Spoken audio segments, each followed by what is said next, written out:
In the United States, and the heads of Facebook, Twitter and Google have faced questions from lawmakers on why false information and conspiracy theories are still widely available on their platforms. Congress has tried and failed to pass legislation to regulate the tech giants, leaving them largely to police themselves, as Yasmin El-Sabawi reports. Well, this is the first time these three big tech CEOs are appearing in front of Congress since the January 6th insurrection, that attack on the Capitol. And of course, now that we're into the second year of this global pandemic, Democrats who control the House wanted to address these two issues in particular and why misinformation about them is still being amplified on social media platforms. Democrats saying that they cannot go on social media and view things organically anymore. They said that users were being, quote, invited to look at pages about white supremacy or perhaps being an anti-vaxxer. And they said that they didn't understand exactly how these algorithms worked and the process was not transparent.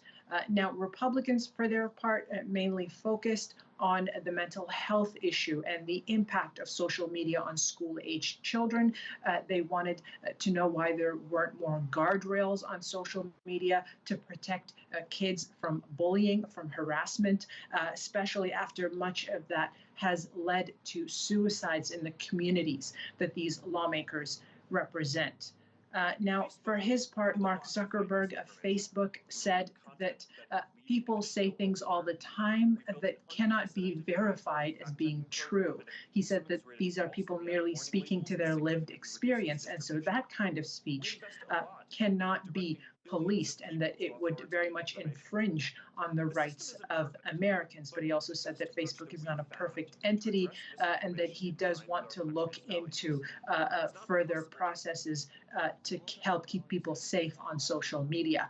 When all three CEOs were asked if they bared responsibility for the January 6th attack, Zuckerberg himself said no. He placed the blame squarely on the former president, Donald Trump. Twitter's Jack Dorsey said yes. And remember, he was the first to ban the former president from his platform. Sundar Pichai of Google said that he does not bear any responsibility either.